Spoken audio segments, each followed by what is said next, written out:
দখল করলো কারো আমড়াতলা সমবায় সমিতি দখল করলো কারো জয় কি বলবেন? দেখুন, এটা প্রত্যাশিত ছিল। বিশেষ করে অপারেশন সিঁদুর দেখার পর গোটা ভারতবর্ষের সঙ্গে নন্দীগ্রামেরও হিন্দুরা এক জায়গায় হয়েছে।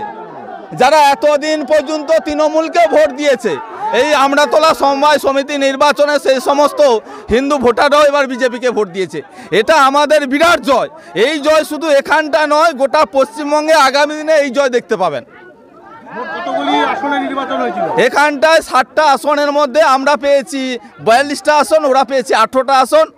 10টা ডাইরেক্টরের মধ্যে আমরা পেয়েছি 9টা, ওরা পেয়েছে একটা যেটা পেয়েছে মক্তব বুথ, ওটা আমরা নন্দীগ্রামের পাকিস্তান বলে মনে করি। আমরা ওদের ভোট আশাও করি না, ওদের কাউন্টিংও করি না, আর প্রত্যাশাও করি না। তৃণমূল কংগ্রেস এখানে সরাসরি প্রার্থী দেয়নি, যেটা সিপিএম যেটা অভিযোগ করছে। কোনো দল সরাসরি প্রার্থী দেয়নি, বিজেপিও সরাসরি। সমবায় সমিতির নির্বাচন ওরা মূর্খের দল। সমবায় সমিতির নির্বাচন কোনো দলীয় প্রতীকে হয় না, একটা প্রচ্ছন্নভাবে সহযোগিতা থাকে। ওরা যে প্যানেল বার করেছিল সেই প্যানেলটা ডাহারা হেরেছে, কোনো হিন্দু ওদের সঙ্গে নেই। তার প্রমাণ হচ্ছে ওরা যে একটা ডাইরেক্টরি পেয়েছে সেটাই প্রমাণ করে দিচ্ছে যে হিন্দুরা কোন দিকে আছে গোটা পশ্চিমবঙ্গের সঙ্গে ভারতবর্ষের হিন্দুরা। 2026-এর নির্বাচনের আগে এই জয় কতটা উজ্জীবিত করবে? এই জয় বিরাটভাবে উজ্জীবিত করবে আমাদের মধ্যে। শুধু এই জয় নয়, বললাম না অপারেশন সিঁদুর যেটা হয়েছে গোটা ভারতবর্ষে জুড়ে, গোটা হিন্দুরা, সমস্ত হিন্দুরা এক জায়গায় এসেছে দলমত নির্বিশেষে। এ কারণে আমি এই এলাকার সমস্ত হিন্দু যারা তৃণমূল করে, তারা যারা সমবায় সমিতি নির্বাচনে বিজেপিকে ভোট দিয়েছে, তাদেরকে আমি সাধুবাদ জানাই, তাদেরকে প্রণাম জানাই। হিন্দুরা এক হোক, তবে দেশ কিন্তু সুরক্ষিত থাকবে, না হলে সুরক্ষিত থাকবে না। আমার নাম প্রলয় পাল, আমি তমলুক সাংগঠনিক জেলা সহসভাপতি। যারা প্রার্থী ছিল তাদের মধ্যে এবং বিজেপি সমর্থিত প্রার্থী ছিল, তাদের মধ্যে বিজেপি সমর্থিত প্রার্থীরা জয়ী হয়েছে। তৃণমূল কংগ্রেসের প্রার্থীরা তারা কম সংখ্যক আসন পেয়েছে তৃণমূল। এখানে আপনি জয়ী হয়েছেন, জয়ের পরে কি বলবেন? আমি জয়ের পরে একটা কথা বলবো, এখানে আমাদের যে এলাকায় ভোট হয়েছে, এখানটার যে পঞ্চায়েতেরগুলো উপরে নির্ভর হয়েছে, সেখানে প্রত্যেকটা পঞ্চায়েতে বিজেপির জয়লাভ করে আছে।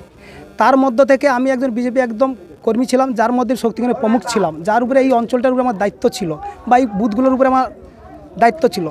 আমাদের পার্টির কিছু ব্যক্তি তাদের আচরণের উপরে আমি বেরিয়ে এসে আমি দিন 15 মধ্যে সমিতি নির্বাচনে আমি তৃণমূলের সাথে কাঁধে কাঁধ মিলে হাত দিয়ে আজকে যে জয়লাভটা আমরা পেয়েছি, আমি মনে করি অনেক বেশি পেয়েছি। জয় বাংলা।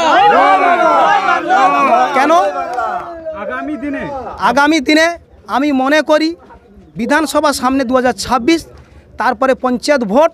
আশা করি এখান থেকে যারা আজকে জয়লাভ করেছে বিজেপি নমিনেট হয়ে, তারা আশা করি বিধানসভা থেকে আগামী পঞ্চায়েতে এদের আর পাওয়া যাবে না। কেন? আমাদের মধ্যে অনেক মানুষ আছে, শুধু আমার এইখানটায় নয়, আমার এই গোটা 2 নম্বর অঞ্চলের মধ্যে তারা একে একে আমার ডাকে বা ওনাদের ডাকে সবাই সাড়া দিয়ে পুরা বিজেপিটাকে উত্থান করবে। আর 2026-এ বিধানসভায় 2 নম্বর অঞ্চল যা লিড পেয়েছিল, সেটা ডেবি সিটে হয়ে সেটা বর্তমানে তৃণমূলে ঝুলিতে পড়বে। আমি আশা আকাঙ্ক্ষা রেখে আপনাদের সামনে একটা বার্তা দেব, বিজেপির যা উদ্যত এই অল্প দিনে তার যা ভাঙন সৃষ্টি করেছে আমাদের আমড়াতলা সমবায় সমিতি দেখিয়ে দিয়েছে, এবং মোহন টুং বিজেপি থেকে এসে জিতে তার পুরো পরিচয় দেখিয়ে দিয়েছে। সেটা আশা করি বিজেপির ঘাড়ে নিঃশ্বাস ফেলছে, আমি এটা মনে করি। আমার নাম মোহনলাল তুঙ্গ, বাড়ি ঠাকুরচক।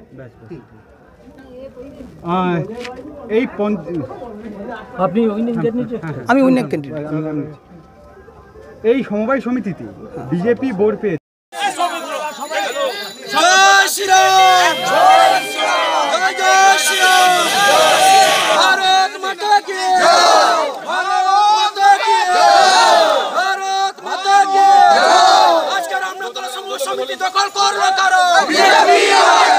আমড়াতলা সমবায় সমিতি দখল করলো কারো বিজেপি। 41টা সিট পাইলো কারো বিজেপি। গোহারা হেরেছে হেরেছে, আরে গোহারা হেরেছে হেরেছে, আরে তৃণমূল হেরেছে হেরেছে, গোহারা তৃণমূল হেরেছে হেরেছে।